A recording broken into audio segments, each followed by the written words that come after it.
And so is one of the challenges the fact you talked about everyone's coming with a diverse background, that they kind of go, this is how I think it should go, and so everyone's kind of like, what is the problem?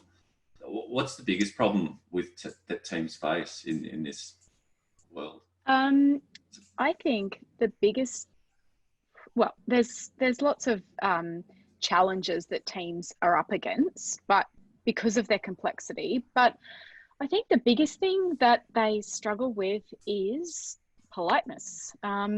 So when a team is at its highest functioning, when all of the perspectives within the team contribute to make a better outcome of whatever that outcome is, every voice is heard, and every voice is considered, and teams have what we call a strong psychological safety, which is not our term. It's a term that was coined by Amy Edmondson, who wrote The Fearless Organization. But there's an element of fearlessness within teams that have strong psychological safety.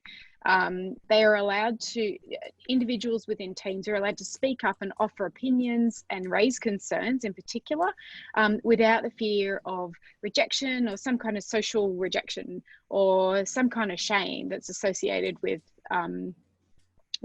raising concerns or asking questions or offering up ideas.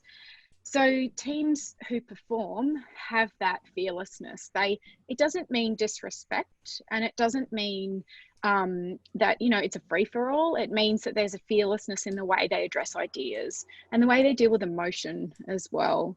Emotion is an underrated source of information for people at work, and teams in particular who do this well know how to use information to access viewpoints and to access ideas and those sorts of things as well. So emotion is often because we are heavily invested in our own idea. As you said, Peter, I kind of think it's the way we should go. I often invest in that significantly myself, and when I face with disagreements, I experience a negative emotion. I experience an emotional response. It happens to everyone. But knowing what I do with that information and being able to share that information with a group of people is a really powerful thing to be able to do in order to come up with a better outcome at the end. Right.